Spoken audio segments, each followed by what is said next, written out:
a complete fucking disaster. Everybody. When you sit in England, and even more in the US. But the thing is that lower class, those are the people I'm after.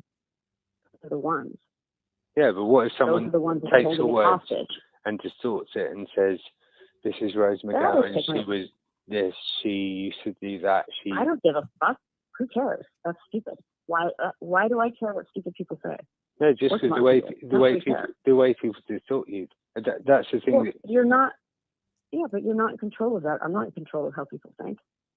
I'm in control. I can change their minds. Not about myself. I don't care what they think about me.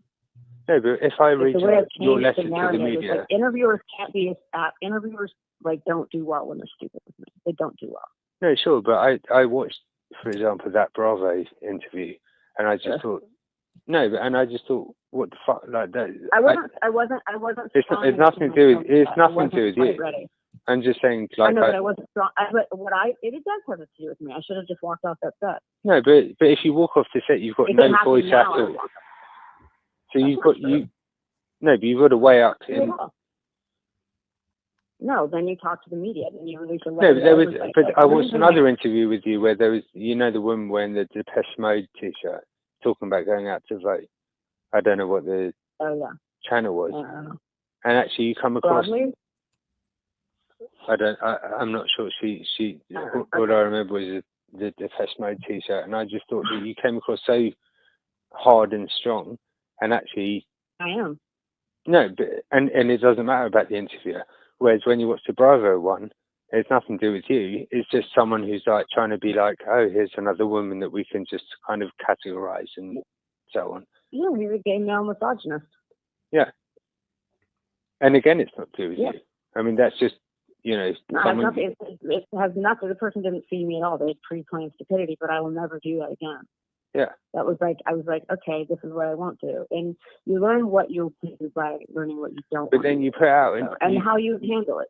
But you put out your video, like the the music video you put out, and you don't know me and I don't know you. We're just talking from different continents and whatever. But I watched that video and I just think that's fucking powerful.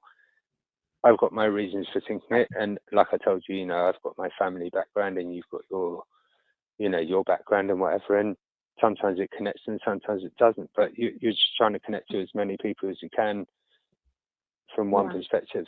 And I want to, but also I think art is incredibly powerful and incredibly important, and my motivation with that kind of stuff is to bring. I know, but imagine how many people look at that. If the Daily Mail said, oh, well, that's someone that we should not have respect for, that's 80% of people will just look at it and just go, yeah, well, the newspaper told me not to respect it, and so on. And it's like I was saying to But there's a lot more people that will look at it and have their own minds about it. No, I agree. I'm just thinking. I don't know. You seem very concerned with what other people think.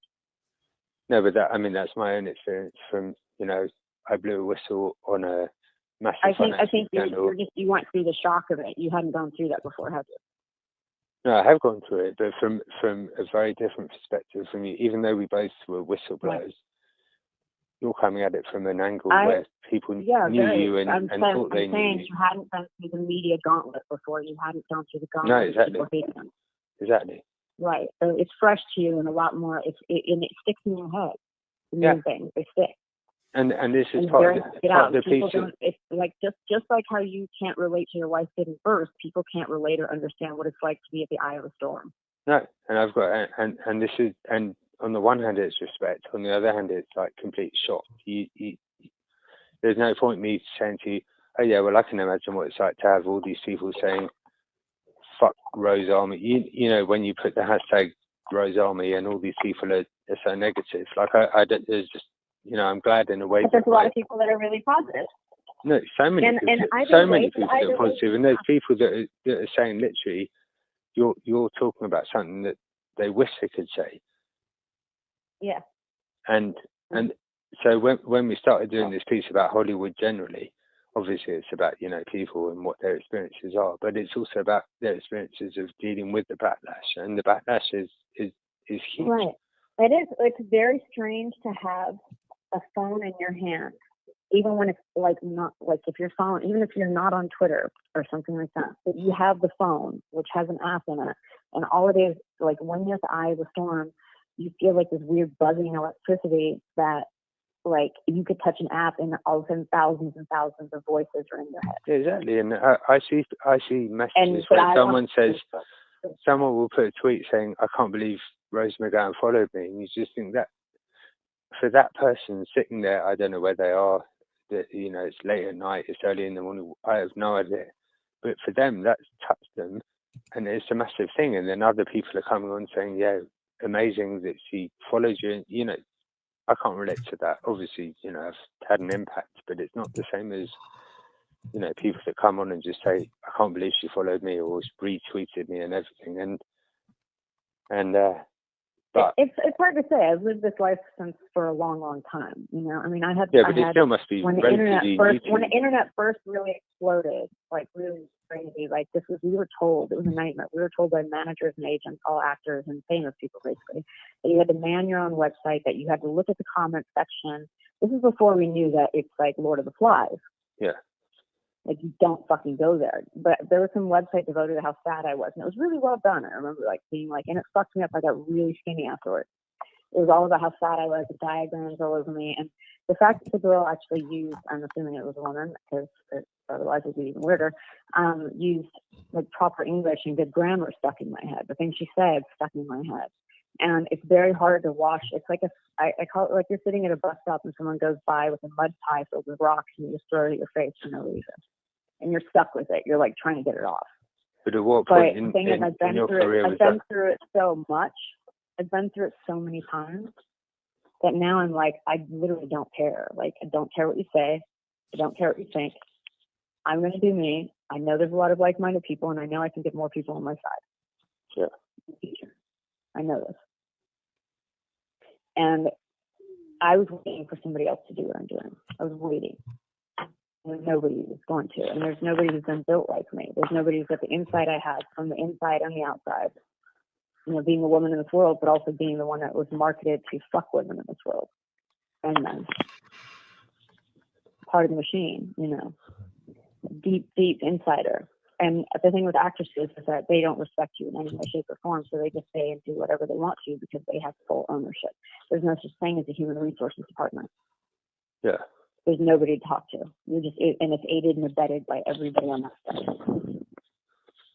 And that is a microcosm. It's a hardcore version of what's done in general.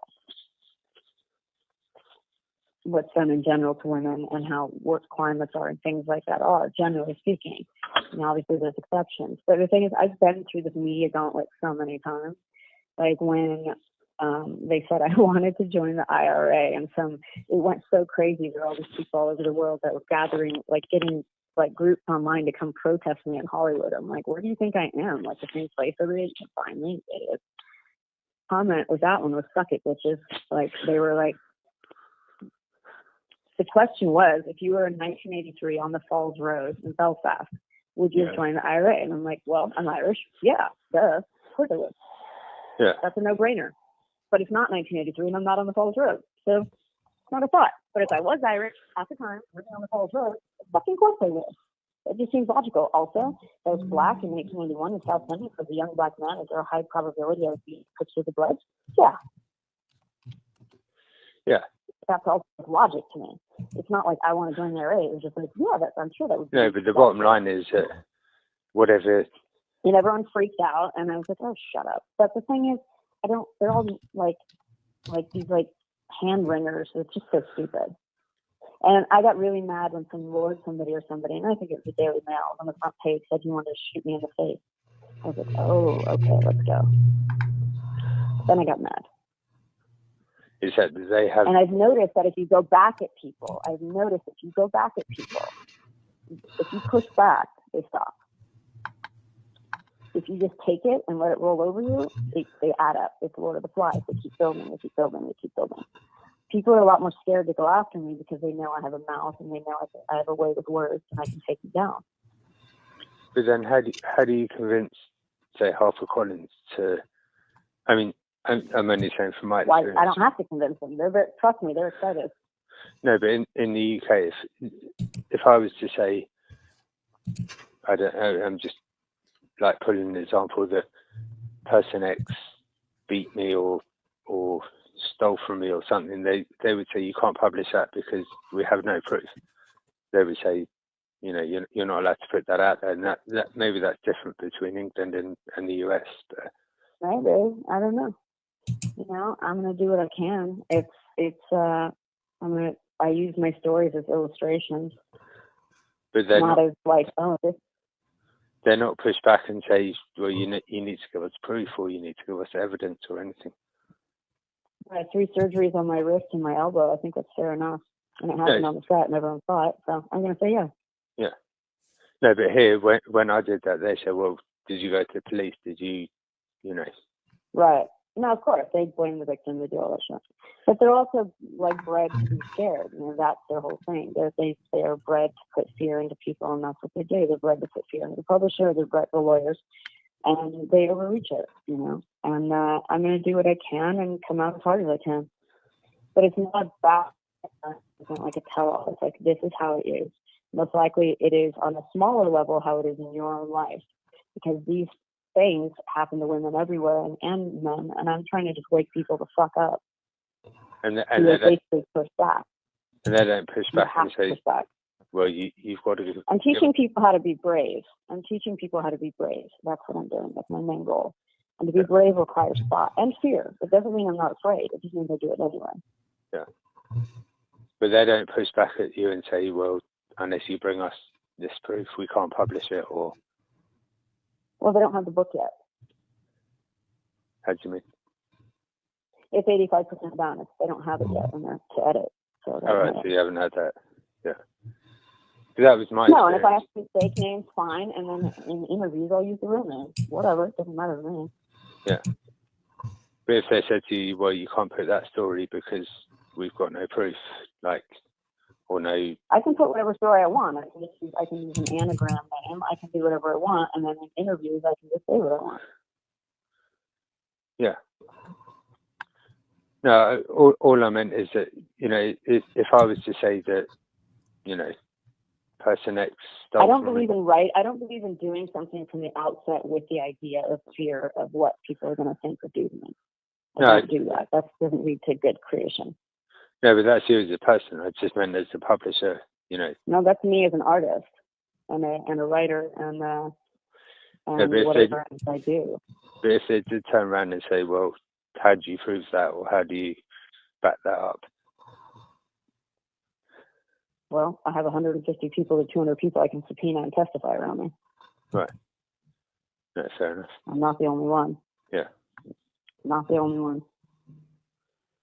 You know. And it's... Yeah, everybody's witnessed these steps. That's the thing that, you know, most people I talk to about Hollywood, they say, well, you know, I'm not allowed to talk about it on record. I can't say this, I can't say that, but I want to say it, but, you know. But they're all too scared. Yeah. And if they do say it, then they'll never work again, or they'll never... Yeah, they're threatened with blacklisting. I've been blacklisted.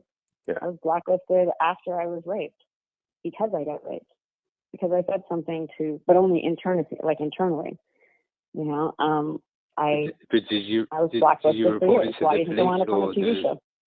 I didn't report it to the police because there would have been no way of proof. I mean, I'm not stupid. And the criminal attorney, a woman, was like, "You'll never win a lawsuit." And I also, my thing was like, I didn't want this person's name next to mine in the obituary. That was my main goal. I was like, this person doesn't deserve that. They don't deserve to be mentioned in the same breath as me when I'm dead. But then that was my goal. But then how do you kind of... I think it's a long-range game. You don't really know what I'm doing. So we're playing a long-range game. Kind of like Putin. Yeah. But then how do you bring them down and you know, say they were the... Did you want me to pause there, Seth? Yeah, I was just going to say, I mean, that's always stood out for me, where she says, I'm playing a long-range game like Putin, like Vladimir Putin. And you just think, I mean, we've heard her go off about she was going to be a member of the IRA if she was born in '83 in the Falls Road, a Crip, a Blood. I mean, it's so nonsensical. And I think the way that she talks about, well, I haven't actually thought about, can I publish allegations? What would happen if I named someone, that there'd be a lawsuit? That kind of muddled thinking. And she was at the forefront of this movement against Weinstein, but the bigger Me Too movement. That's also what we've seen with his trial. In order to get a conviction, you have to have a fair trial. He didn't have a fair trial. Whether we like, hate, or indifferent towards him, doesn't matter. He didn't have a fair trial. His conviction was quashed. So all this hard work that the prosecutors have done, the witnesses, everyone who's come together trying to get him convicted, if you don't stick to the rules, the letter of the law, whether it's with publishing, whether it's with, you know, the courtroom itself, this is what happens. And they all tear their hair out saying, you know, justice is stacked against us. Well, it wasn't when he was found guilty. When he was found guilty, you know, they all were saying American law is the best in the world, the justice system, you know, Harvey's been taken down even though he was so prominent and so powerful. However, they didn't even bother giving him a fair trial. They didn't need to do what they did, which it all hinges on allowing testimony from people who weren't actually claimants in the case. And that's what crushed the whole conviction in the first place. And that's why we are where we are today. And now suddenly all the same people who loved American justice when he was convicted are now up in arms saying the justice system is stacked against them because they didn't get the verdict they wanted. So it's all, the hypocrisy is just staggering. And I'm certainly not portraying myself in any way as with a moral agenda or anything like that. I was doing my job like Harvey's lawyers were doing their jobs. That is what it is. But this preaching is just beyond, basically. I mean, and as I hear it again, you realize 10 years on, none of her goals have been achieved. No one's listening to her. And if anything, there's a kind of ridicule for how this all played itself out at the time. What looked like an open goal, you know, a really sort of sinister, seedy character. Even his own lawyers admit he's not a good guy, and he's, you know, people might not like the way he pursues women and so on, but they couldn't even make a conviction stick. It's 2025 and he's now not a rapist under New York law, even though in 2017 it looked like he was just open and shut the case.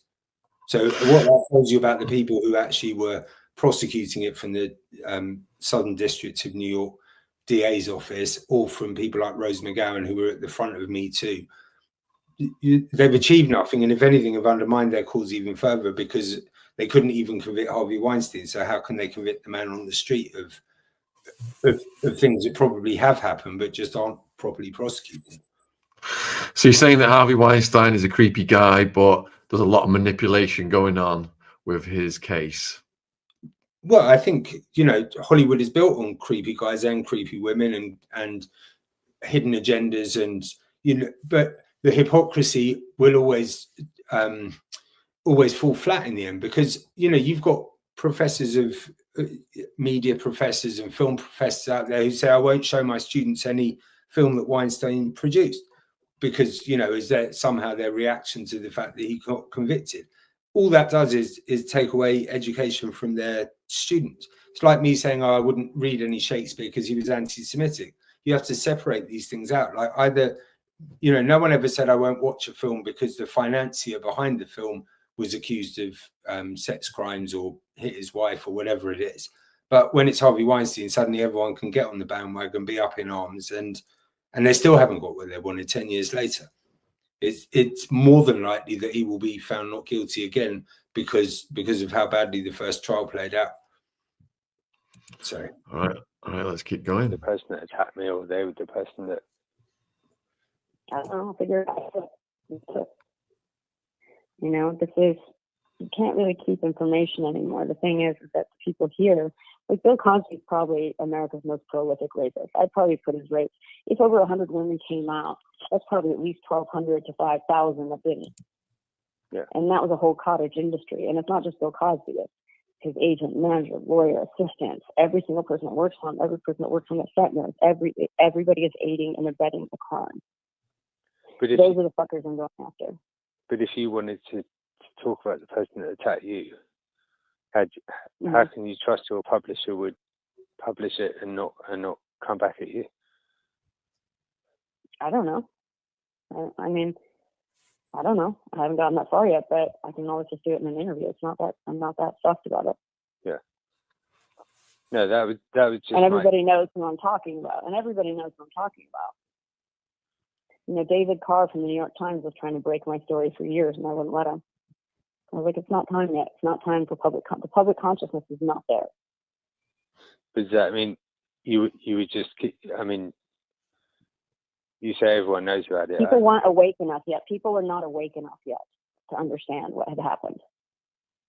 And I was recovering. It takes years to recover from something that's like almost a murder. But does that mean you keep the name out of the press just because, you know, you would suffer if you put a name out there and then someone came back at you? Or? I don't know. I'll see how I feel. Okay. I don't feel the need to protect anybody. Yeah. And I'm not scared of anybody. No, but if you said person X and then they tried to bring a lawsuit against you, how would you I'll figure it out. Yeah. I would countersue. Yeah. I'll sue them. No, I mean, I only know from my own experience that you put a name out there and then the editor comes back and says, well, we can't publish that categorically because if you say that, you have to bring proof and so on. But maybe it's different in the States. Well, I mean, all the Bill Cosby people came out. You know, there's a whole lot of women waiting to come out. There's a whole lot. You know, it's. I'm not alone in this one. It feels very alone. Yeah. But I operate by my, in my own, world. I don't go to a job where there's other people or mingle in that way. Really. I don't. I mean, people are really concerned when I'm going to do my next film, and I'm like, I don't really care. Yeah. Like, film is not. I wrote film. It's not my primary goal. So the thing is like when you opt out of their system, they don't really know what to do because they're not used to that. They're used to just discarding. No, sure.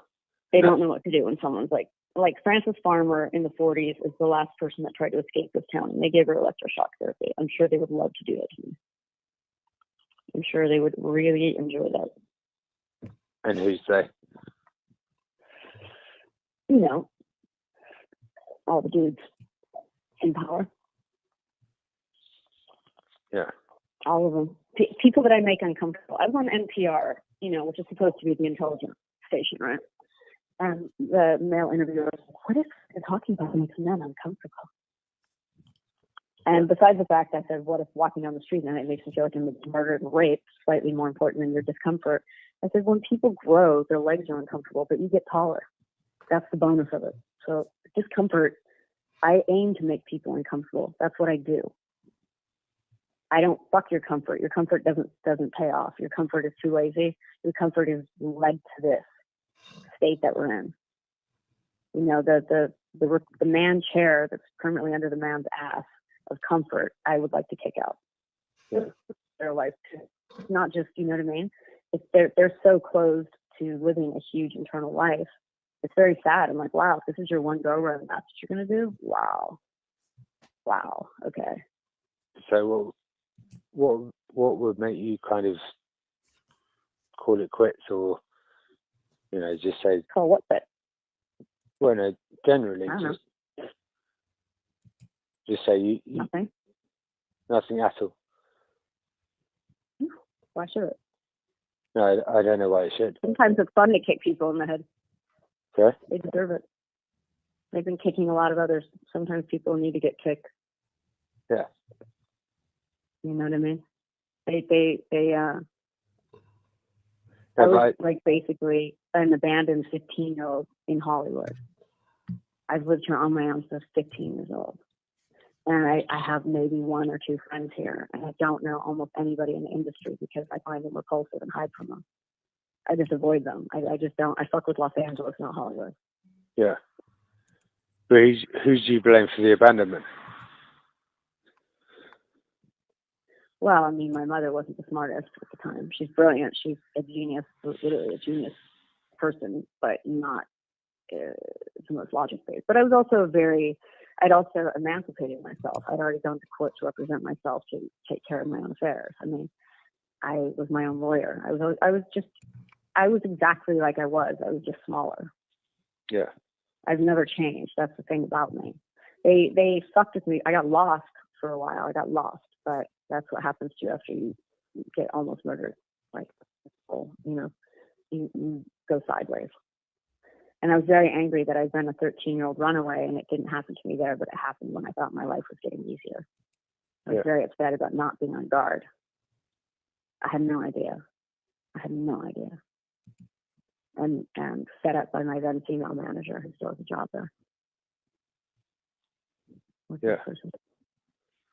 Disgusting.